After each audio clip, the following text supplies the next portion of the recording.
quiet evening in a small town. A man walking his dog. Two corrupt cops looking for an easy target. What they didn't know was that this easy target had survived Taliban ambushes, completed over 200 combat missions, and had been trained to handle situations far more dangerous than anything they could imagine. This is the story of Marcus Reed and his German shepherd, Atlas. And what happened that night would change an entire police department forever. But before we dive in, if you love stories about justice, courage, and standing up to corruption, hit that subscribe button and ring the bell. Trust me, you won't want to miss how this unfolds. Now, let's begin. Marcus Reed wasn't the kind of man who stood out in a crowd. At 38 years old, he had the weathered look of someone who'd seen too much, but said too little. Average height, lean build, with close-cropped dark hair graying at the temples. His eyes, though. His eyes carried the weight of 12 years as a Navy SEAL, including 4 tours in Afghanistan. After leaving the service 2 years ago with an honorable discharge, Marcus had chosen the small town of Riverside, population 15,000, specifically because it was quiet. He'd bought a modest house on Oak Street, worked part-time at a veterans counseling center, and spent most of his days in blessed peaceful anonymity.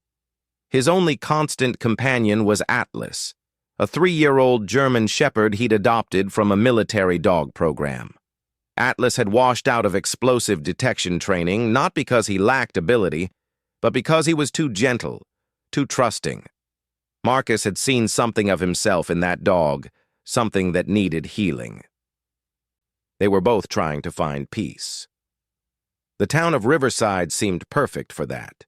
Tree-lined streets, friendly neighbors, a main street with family-owned shops. But like many small towns, Riverside had a secret problem, one that festered beneath its wholesome surface. The Riverside Police Department had issues, serious issues.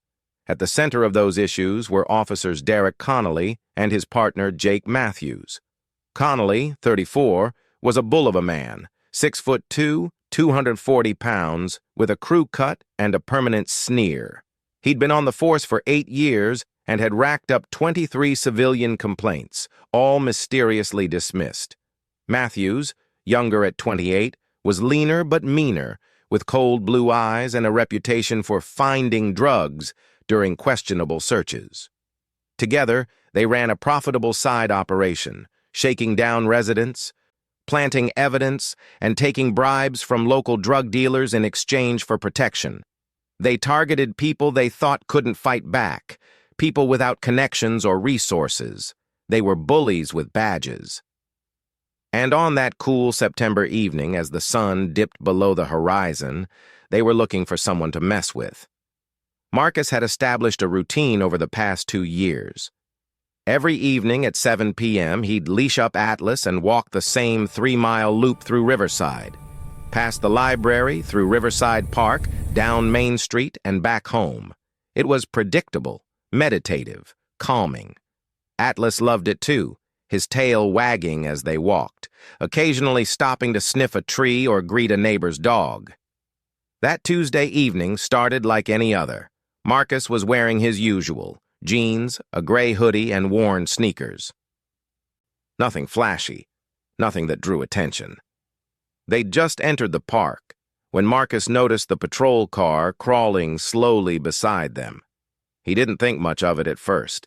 Small-town cops being visible, he figured. But then the car pulled ahead and stopped, blocking the path. 2 officers got out. Officer Connolly swaggered forward, his hand resting casually on his belt near his weapon. Matthews circled around, cutting off any retreat. "Evening," Connolly said, his tone already aggressive. "Where you headed?" Marcus stopped, his body language calm but alert. Atlas sat beside him, ears perked. "Just walking my dog, officer," Marcus replied evenly. "Is there a problem?" "Maybe," Connolly said, looking Marcus up and down with obvious disdain. "We've had reports of suspicious activity in this area, drug deals, that kind of thing." Marcus kept his expression neutral. "I haven't seen anything like that." "That's so?" Matthews chimed in, stepping closer. You live around here? I don't recognize you. Oak Street. Been here 2 years. Connolly smirked. Oak Street. That's where all the out-of-towners end up. What brings you to Riverside? Running from something? The implication was clear. Marcus felt Atlas tense beside him, picking up on the threatening energy. Just looking for a quiet place to live, Marcus said calmly. Quiet, huh? Connolly moved closer, invading Marcus's space. You carrying anything illegal? Drugs? Weapons? No, officer. You mind if we search you? Just to be sure? Marcus knew his rights. Actually, I do mind. Unless you have probable cause, I'd rather continue my walk. The temperature dropped. Connolly's smirk vanished, replaced by cold anger. Matthews moved his hand to his own weapon. Probable cause? Connolly repeated dangerously. See, that attitude right there is suspicious. Makes me think you're hiding something. I'm not hiding anything. I'm just exercising my Fourth Amendment rights. Your rights? Matthews laughed harshly. Buddy, your rights are whatever we say they are in this town. Atlas growled low in his throat. It wasn't aggressive, just protective, but Connolly seized on it. That dog just threatened me? Connolly's hand moved to his holstered weapon. That's a dangerous animal. I could shoot it right now for officer safety. Everything in Marcus went still. His SEAL training kicked in immediately, assessing threats, calculating options, controlling his breathing, but underneath that control, something primal stirred. Atlas wasn't just a pet. Atlas was family, and this bully was threatening his family. My dog is not a threat, Marcus said quietly, with an edge of steel in his voice. He's leashed and under control. I'll decide what's a threat, Connolly shot back. He moved his hand from his holster to his radio. You know what? I think we need to take you in for questioning. Obstruction of justice. Obstruction? Marcus kept his voice calm, but inside his mind was racing. I haven't obstructed anything. Matthews grabbed Marcus's arm roughly. You're coming with us. Atlas barked once, sharp and loud. Connolly drew his weapon, pointing it at Atlas. Control your dog, or I'll put it down. Time seemed to slow. Marcus saw the fear in Atlas's eyes, saw the cruel satisfaction in Connolly's face, saw Matthews reaching for handcuffs. He could disarm both of them in seconds. His training told him exactly how. But that would only escalate things, possibly get Atlas hurt. So Marcus did something that went against every instinct. He submitted. Okay, he said, raising his hand slowly. Okay, I'll comply, just don't hurt my dog. Smart choice, Connolly sneered, holstering his weapon. Matthews roughly spun Marcus around and slammed him against the patrol car, kicking his legs apart. The search was aggressive, humiliating, designed to break his spirit. Other people in the park had stopped to watch, but no one intervened. This was clearly not the first time these officers had done something like this. Well, well, Matthews said, pulling out Marcus's wallet. Let's see who we got here. Marcus, read. What do you do? Marcus, I work at the Veterans Center. A vet? Connolly laughed. Let me guess, dishonorably discharged? That why you're hiding out here? Marcus said nothing, his jaw clenched. Cat got your tongue? Matthews shoved him harder against the car. Or maybe you're just a coward who couldn't hack it. Still, Marcus said nothing. He'd faced interrogation resistance training that would break most people. These small-town bullies were amateurs, but that silence seemed to infuriate them more. You know what? Connolly said. I think I'm going to search your house. Bet we find all kinds of illegal stuff there. You need a warrant for that, Marcus said quietly. Oh, we'll get one. We got a judge who gives us whatever we need. Connolly leaned in close. Or maybe we don't need one. Maybe we just find some drugs in your car right now. Funny how that happens. Matthews pulled out a small plastic bag from his pocket. It was obvious what he was doing, Obvious that he was planting evidence. And that's when Marcus knew. This wasn't just harassment. These cops were corrupt, and they were about to destroy his life because he dared to assert his rights. But Marcus had one advantage they didn't know about. He was patient. He'd spent hours in sniper positions waiting for the perfect moment. He'd endured interrogations, survived impossible situations, adapted and overcome. He could play the long game. "Do what you're going to do," Marcus said quietly. "But I want to call my lawyer." They arrested Marcus that night on charges of possession of narcotics and resisting arrest. They impounded his car, threatening to take Atlas to the pound. Only a desperate call to his neighbor, Mrs. Chen, a kind elderly woman who adored Atlas, saved his dog. At the station, Marcus was processed like any common criminal, fingerprinted, photographed, thrown in a holding cell. Through it all, he remained calm, centered, observing. He noticed how the other officers looked away when Connolly and Matthews came through. He saw the fear in the desk sergeant's eyes. He overheard conversations about quotas and contributions. This wasn't just two bad cops. This was systemic. His one phone call went to Jake Morrison, a lawyer he'd met through the Veterans Center. Jake, a former Army JAG officer, arrived within 2 hours, his face grim when he saw Marcus in the holding cell. "Tell me everything," Jake said. Marcus did, leaving out nothing.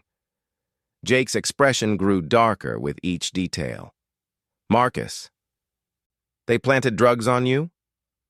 I saw Matthews pull the bag from his own pocket. Any witnesses?" "Several people in the park, but I don't know if they'll talk." Jake rubbed his face. "These guys, Connolly and Matthews, they have a reputation. I've heard whispers, but no one's ever been willing to go on record. They have the department, the judge, probably the mayor in their pocket." "So what do I do? Right now? We fight the charges. I'll file motions, expose the illegal search, challenge the evidence. But Marcus?" Jake hesitated. "You need to know this could get ugly.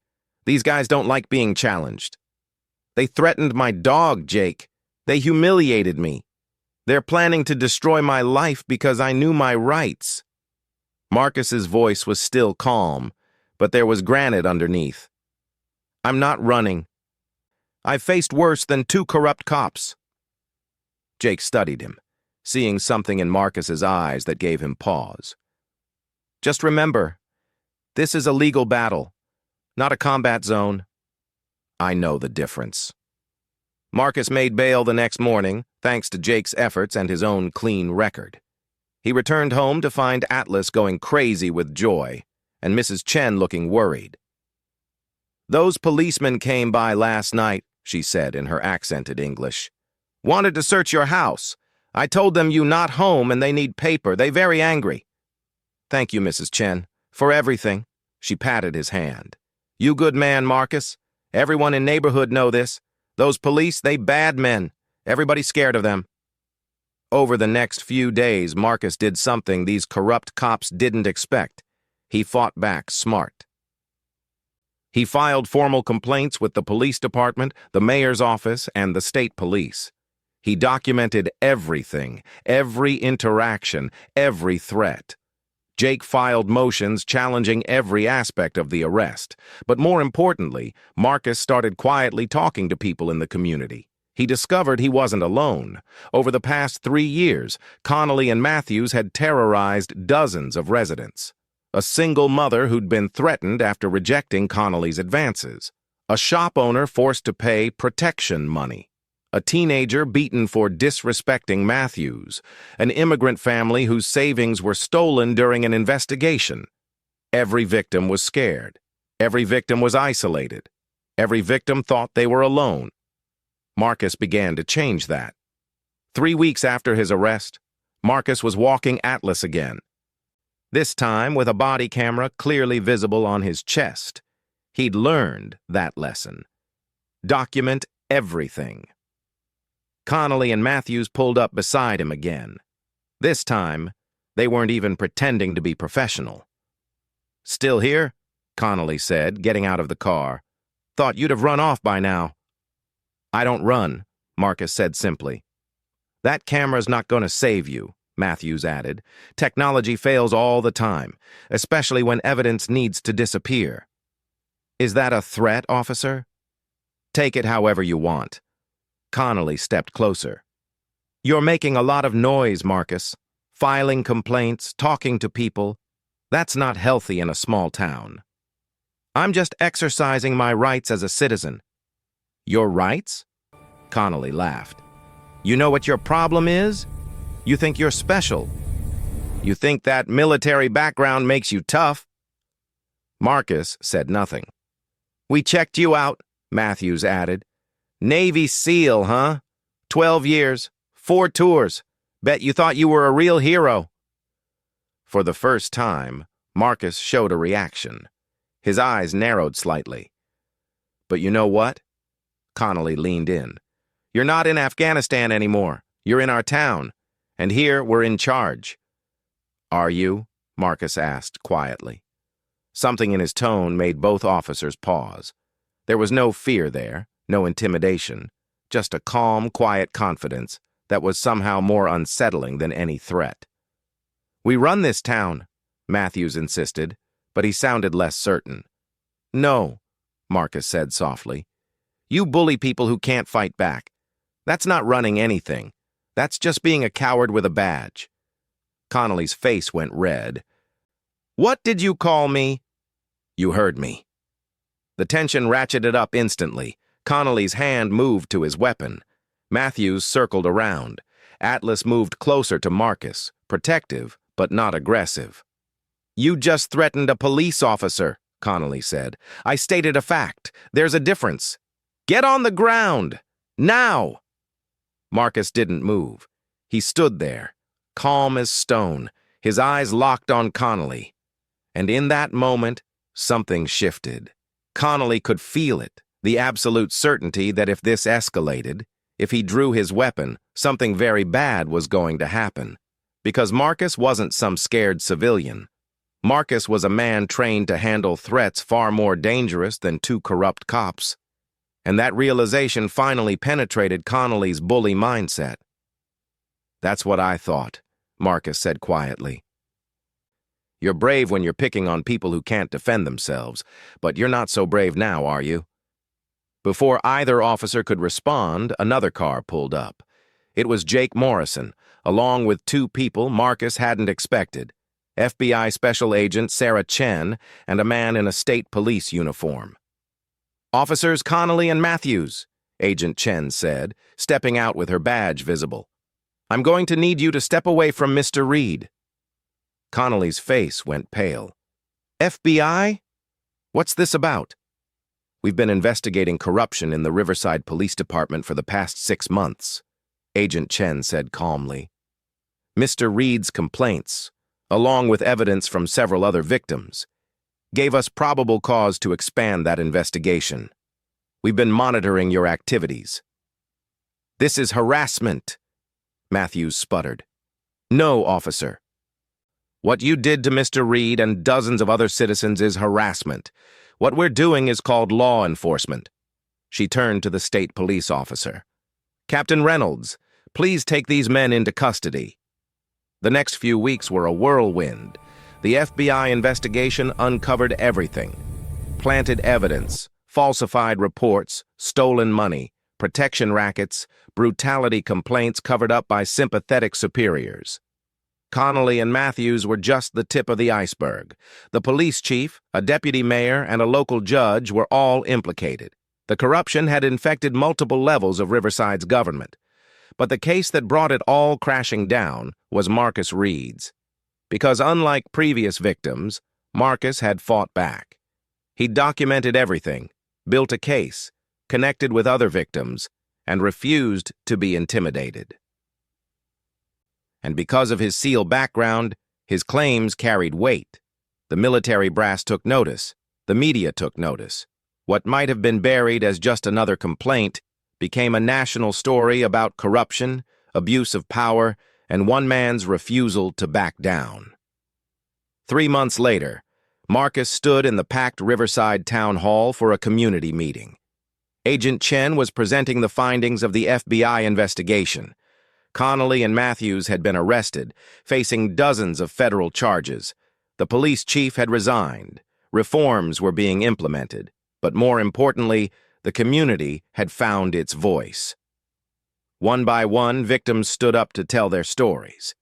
The single mother, the shop owner, the teenager, the immigrant family, and dozens more who'd suffered in silence. They weren't victims anymore.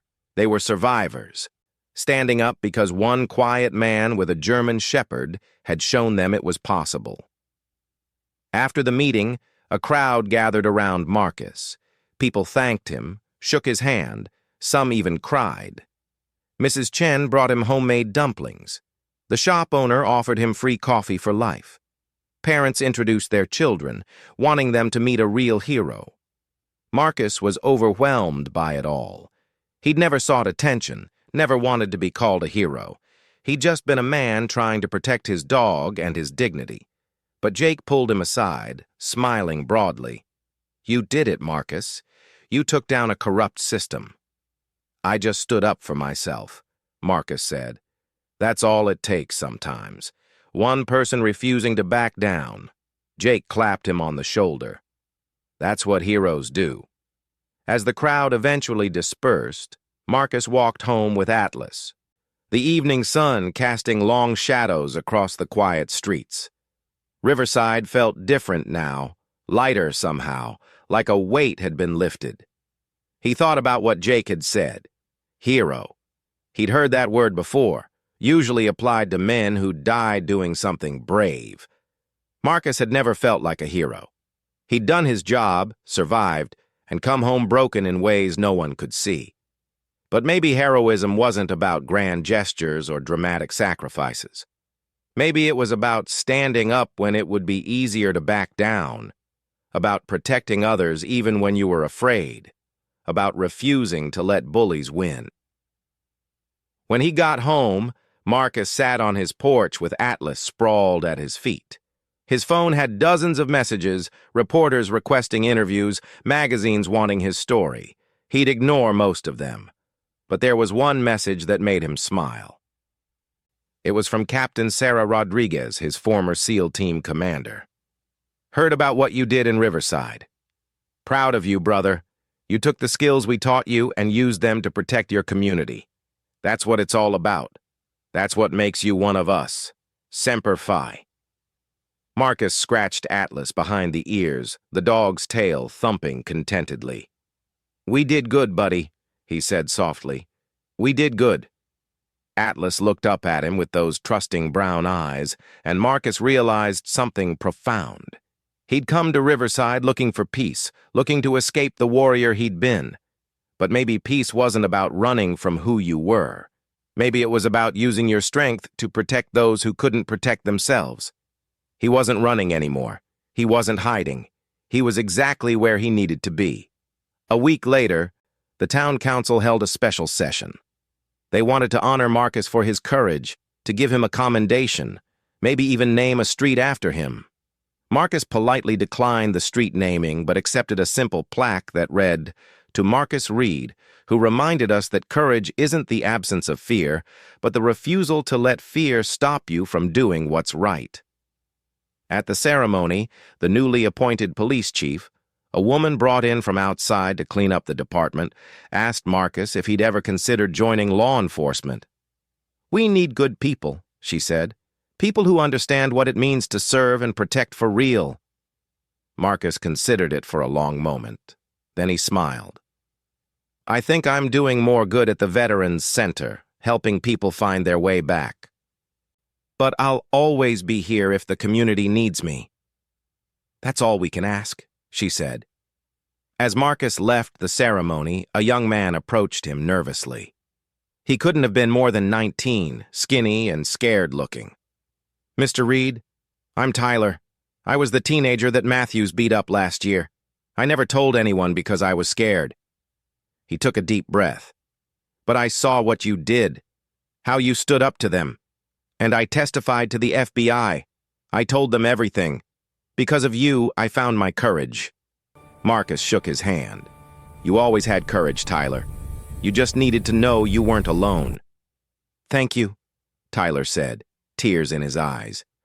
You saved me. Walking home that evening, Marcus realized that this, right here, was the mission he'd been searching for since leaving the SEALs.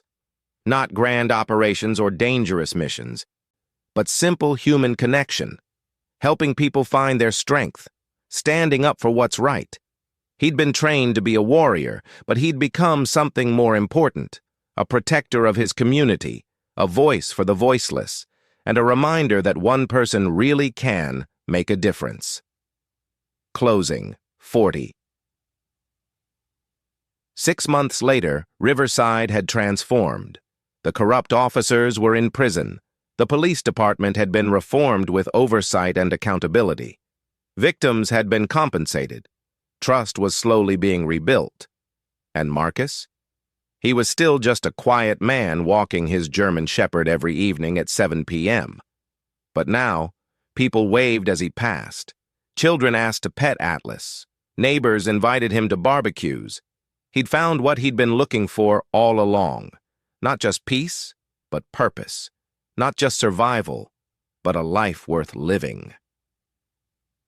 Not just a place to hide, but a home worth protecting.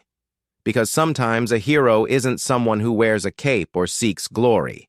Sometimes a hero is just a quiet man with a dog who refuses to be bullied, who stands up when others can't, and who reminds us all that courage comes in many forms.